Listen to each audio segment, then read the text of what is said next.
चेतना मुक्ति का विज्ञान भाग 2। प्रवाह का प्रथम मुख्य बिंदु। चेतना मुक्ति की यात्रा। उपबिंदु। चेतना मुक्ति की प्रक्रिया। चेतना की 3 अवस्थाएं। द्वितीय मुख्य बिंदु। आवृत चेतना और प्रारंभिक भक्ति। उपबिंदु। आवृत चेतना, सामान्य भक्ति, कोमल भक्ति, कोमल भक्ति का लोप, कोमल भक्ति की वास्तविकता।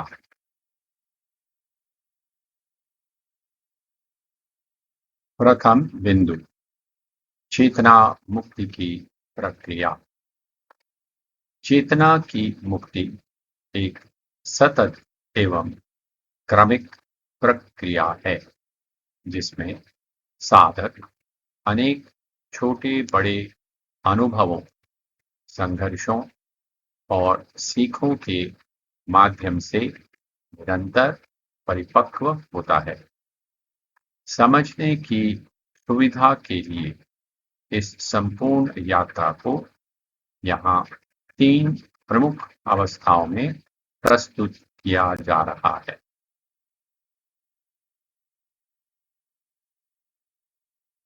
द्वितीय बिंदु। चेतना की 3 अवस्थाएं। प्रथम, आवृत चेतन। इस चेतना के मुख्य लक्षण हैं आत्मविस्मृति, देह, मन और बुद्धि की मिथ्या पहचान की अधीनता, अहंकार केंद्रित दृष्टि, अनर्थ प्रधान जीवन, बाह्य वस्तुओं में सुख की खोज।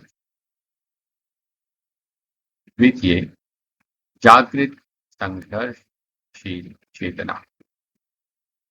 इसके मुख्य लक्षण देह, मन और बुद्धि के आवरणों और चेतना के भेद की स्पष्टता, आत्म जागरूकता का उदय, पुरानी प्रवृत्तियों और उच्चतर लक्ष्य के बीच आंतरिक संघर्ष का प्रारंभ, बार बार विजय और पराजय। यहीं से वास्तविक साधना प्रारंभ होती है। तीसरी अवस्था, समर्पित चेतन। इसके मुख्य लक्षण सत्य को जीवन का केंद्र बनाना, व्यक्तिगत आग्रहों का त्याग, निष्ठा और स्थिरता का विकास, अनुकूल समर्पण, शाश्वत संबंध की ओर अग्रसर जीवन। अब हम चेतना की इन 3 अवस्थाओं को विस्तार पूर्वक समझने का प्रयास करेंगे। आज का तृतीय बिंदु, आवृत चेतना। यह चेतना वस्तुतः स्वयं को देह ही मानती है, मन और इंद्रियों के प्रभाव के अधीन होकर जीवन जीती है। भौतिक अथवा आध्यात्मिक सभी क्रियाएं प्रायः मन और इंद्रियों की प्रियता और अप्रियता पर आधारित होती हैं। सात्विक, राजसिक अथवा तामसिक जैसी भी प्रवृत्तियों, संस्कार और स्वभाव हों, व्यवहार प्रायः उन्हीं के अनुसार होता है। बातें और आदर्श कितने भी उच्च हों, स्वभाव और अभ्यास में वास्तविक परिवर्तन का कोई गंभीर प्रयास नहीं होता। सुख, सुरक्षा, सम्मान, सुविधा अथवा पूर्णता का अनुभव पाने के लिए व्यक्ति निरंतर अपनी बाह्य परिस्थितियों और क्रियाओं को बदलता रहता है। आत्मानुभूति अथवा चेतना की मुक्ति अभी जीवन का वास्तविक लक्ष्य नहीं बनी होती।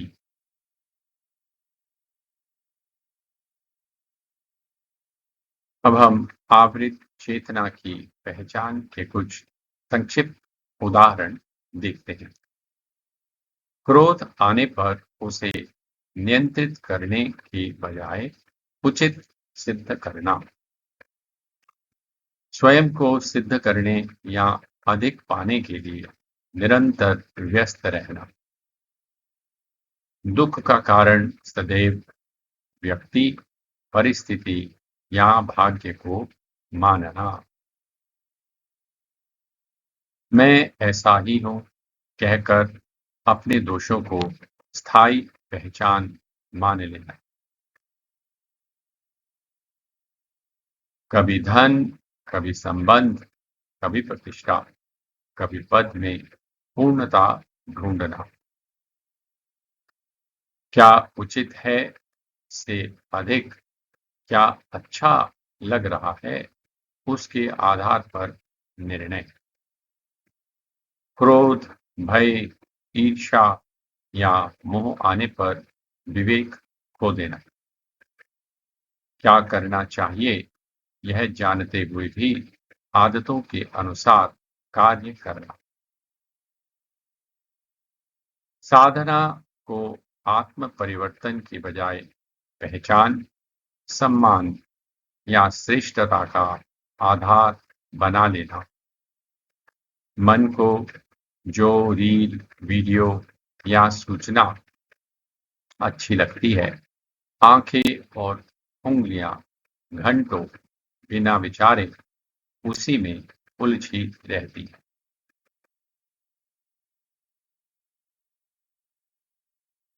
चौथा बिंदु, सामान्य भक्ति।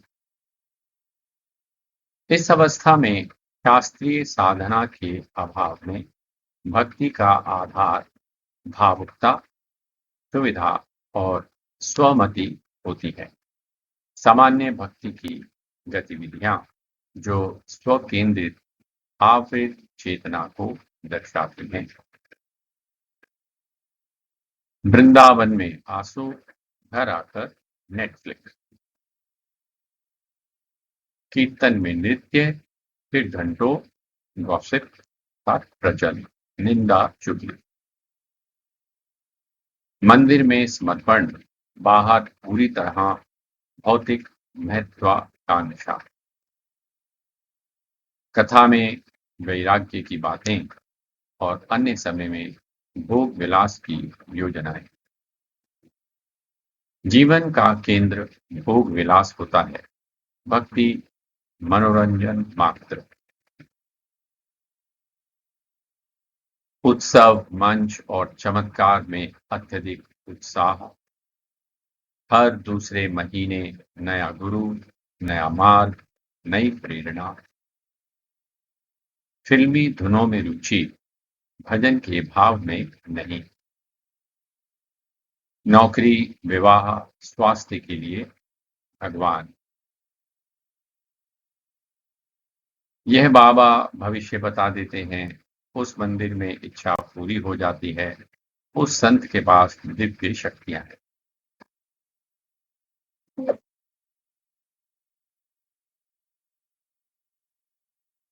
आवृत चेतना में भक्ति की सामान्य धारणा,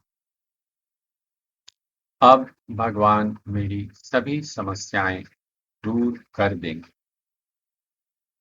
जीवन पहले की अपेक्षा अधिक सहज, सुखद और सुरक्षित हो जाएगा, मेरी इच्छाएं और योजनाएं सफल होती रहेंगी, दुख, संघर्ष और प्रतिकूल परिस्थितियां समाप्त हो जाएंगी। अर्थात इस अवस्था में भक्ति को प्रायः जीवन को अनुकूल बनाने का साधन समझा जाता है, चेतना को रूपांतरित करने का मार्ग नहीं।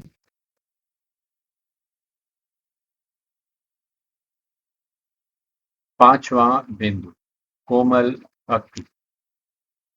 कोमल भक्ति की आप भूमि।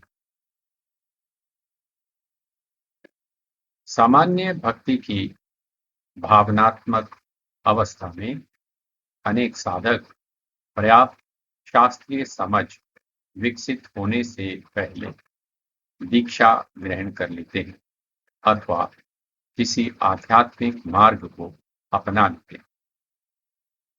इस समय भगवान के प्रति आकर्षण अत्यंत प्रबल होता है। साधक के हृदय में नवीन उत्साह, श्रद्धा और आनंद का संचार होता है।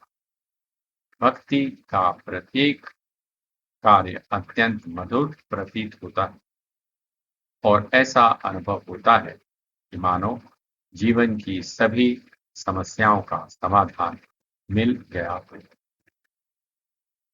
उसे लगता है अब तो बस भक्ति ही करनी है, शेष सब अपने आप ठीक हो जाएगा। अब हम कोमल भक्ति के स्वर्णिम युग की कुछ झलक देखते हैं।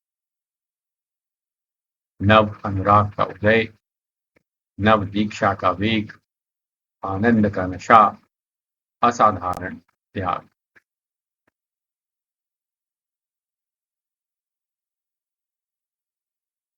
नव अनुराग का उदय, जब भक्ति केवल आनंद का अनुभव देती है। नव दीक्षा का प्रबल वेग, एक अलौकिक शक्ति का अनुभव। ऐसा अनुभव होता है मानो संसार का सबसे बड़ा खजाना मिल गया हो। अथाह प्यास, हर समय कानों में कथा, हाथों में माला, नींद और भूख की सुध भी नहीं रहती। असाधारण त्याग, सुख साधन और समय का आहुति की तरह त्याग।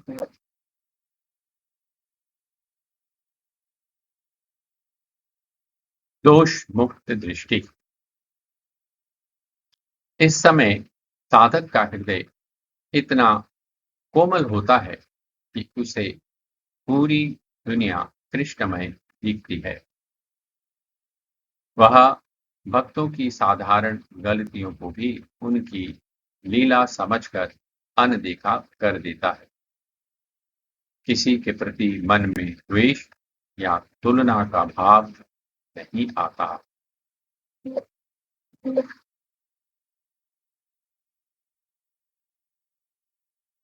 उसे लगता है कि वह हमेशा इसी हाई इमोशन पर रहेगा।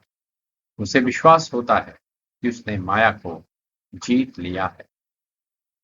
मंदिर जाने का उत्साह, मंगल आरती, नाम जप, कथा सुनना, संकीर्तन में बिना थके घंटों नाचना, भक्तों की सेवा, यह सब उसके लिए सहज होता है। आनंद से भरा यह अनुभव सुंदर पुष्प की भांति है जो अभी गमले में लगा हुआ है, जिसकी जड़ें अभी सिद्धांत की भूमि में नहीं है। छठा बिंदु, कोमल भक्ति का योग। यह भावनात्मक उभार चिरस्थायी नहीं होता। प्रारंभिक उत्साह के शांत होते ही साधक का सामना अपने अंतःकरण की वास्तविकता से होता है। अब भीतर छिपे पुराने संस्कार और अनर्थ प्रकट होने लगते हैं। क्रोध, ईर्ष्या, असंयम, भोजनासक्ति, आलस्य तथा अवसाद जैसी प्रवृत्तियां पुनः उभरने लगती हैं।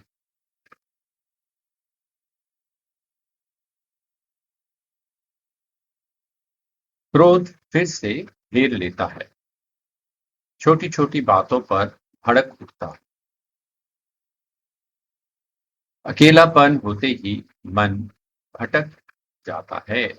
फोन, वीडियो, मनोरंजन में डूब जाता है। दूसरों में दोष दिखने लगते हैं। आलोचना, निंदा, तुलना से बच नहीं पाता।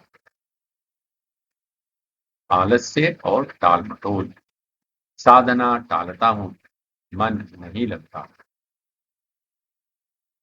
थोड़ा तनाव होते ही मन भोजन में सांत्वना ढूंढता है, अधिक खा लेता हूं।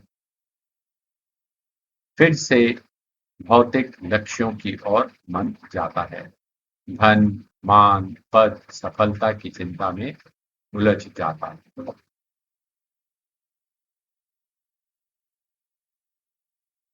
साधक सोचता है, निरंतर नाम जप करना चाहिए। कभी मैं इतना श्रोता क्यों हूं? 64 माला करनी चाहिए। रघुनाथ दास गोस्वामी इतना कम खाते थे, मुझे दोष क्यों दिखते हैं? अपनी आध्यात्मिक स्थिति को लेकर साधक असमंजस में पड़ जाता है। उसके भीतर अनेक प्रश्न उठने लगते हैं।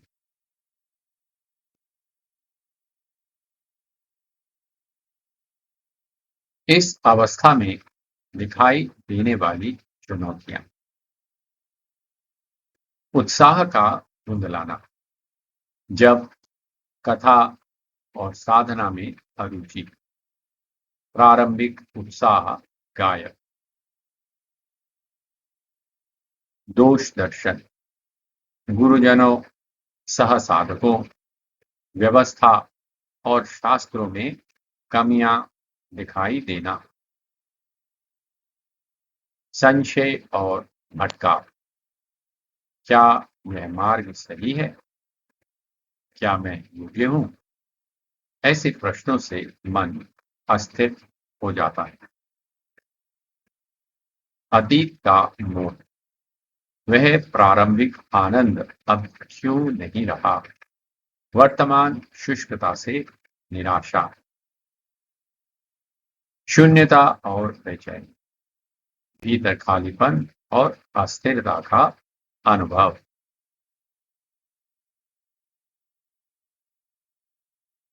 भक्ति के मार्ग में ये बाधाएं सदा से रही हैं, लेकिन नया साधक इनसे अनभिज्ञ होने के कारण इसे एक अनहोनी या आश्चर्य की तरह देखता है।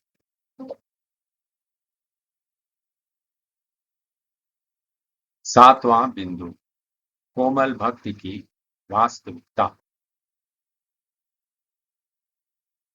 इसे शास्त्रों में कोमल श्रद्धा या कोमल भक्ति कहा गया है।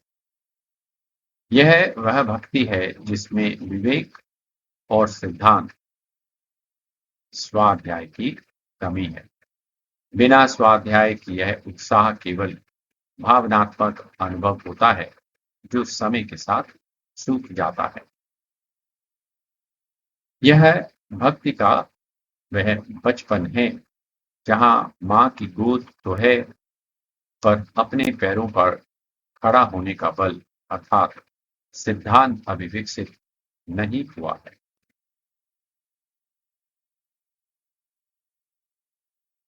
अज्ञान का भटकाव, परीक्षा का पड़ाव। जैसे संसार में छोटे शिशु के लिए, वैसे ही भक्ति में यह समय शिशु साधक के लिए असुरक्षापूर्ण होता है। उत्साह कम होने पर यदि साधक सही संग और स्वाध्याय का आश्रय नहीं लेता, वह पतन के मार्ग पर जा सकता है।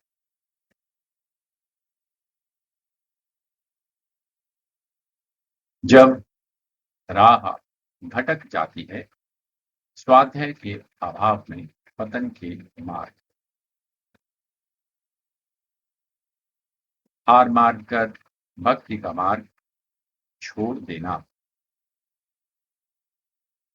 भक्ति में बने रहना पर उन्नति न करना, एक धार्मिक रोबोट बनकर रह जाना।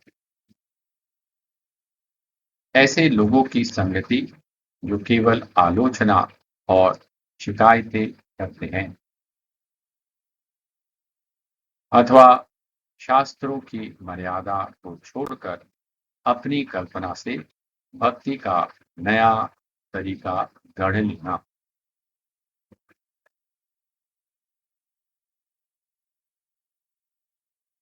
इस समय साधक को शास्त्रोचित मार्गदर्शन की आवश्यकता होती है।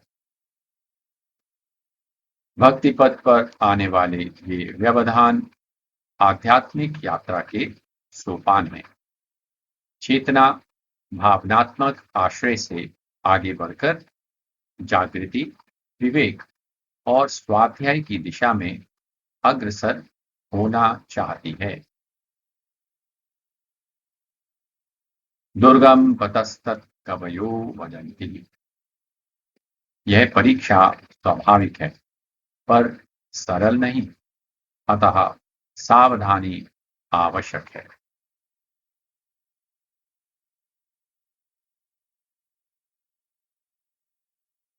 श्रीमद् भगवद गीता का आश्रय, श्री कृष्ण का मार्गदर्शन। इस उथल पुथल में साधक को शास्त्रों, विशेषकर श्रीमद् भगवद गीता की शरण लेनी चाहिए। श्री श्री कृष्ण गीता में स्वयं इन मानसिक द्वंद्वों और तूफानों की व्याख्या करते हैं, हमें सावधान करते हैं और इनसे बाहर निकलने के सटीक समाधान भी देते हैं।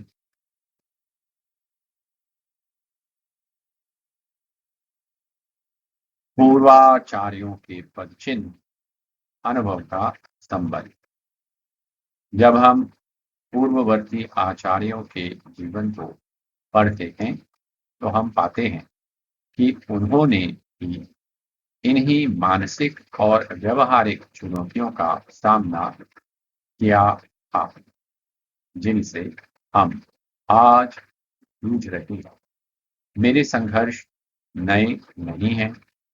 यह बोध साधक को आत्मग्लानि और अकेलेपन से बाहर निकालता है।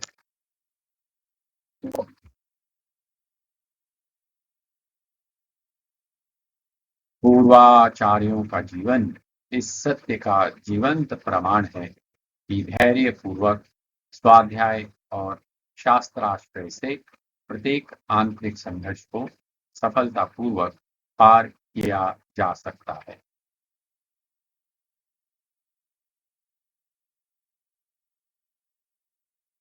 आवश्यकता है साधना के छिद्रों को समझने की और उन्हें स्वीकार करने की। वर्षों तक संख्या पूर्वक नाम जप, अर्चन, कथा श्रवण इत्यादि भक्ति के अंगों का पालन करने पर भी व्यवहार में क्रोध और ईर्ष्या बनी रह सकती है। धन और परिवार में आसक्ति बनी रह सकती है। भक्ति के साथ साथ डिप्रेशन, एंजाइटी और तनाव भी बने रहेंगे। पूजा, मान, प्रतिष्ठा, दिखावा रूपी खरपतवार भक्ति के नाम पर पलते रहेंगे। यदि भक्ति के साथ स्वाध्याय का अभ्यास न हो तो अनर्थ बने रहते हैं और भक्ति का विकास रुक जाता है।